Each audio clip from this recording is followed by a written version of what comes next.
গনকর মোড়ে গেলে একটা জিনিস সবাই খোঁজে, রয়নুল ভাইয়ের চা কোথায়?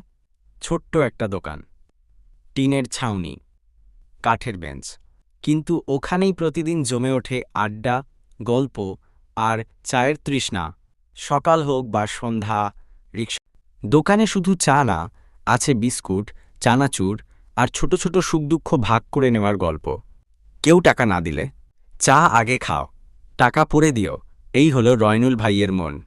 চা শুধু পানীয় না, এই দোকানে চা মানে সম্পর্ক, ভরসা আর এক কাপ শান্তি। তাই বলে রাখুন, গনকর মোড়ে গেলে রয়নুল ভাইয়ের চা না খেলে আপনি কিছুই দেখলেন না। Would you like me to read something else?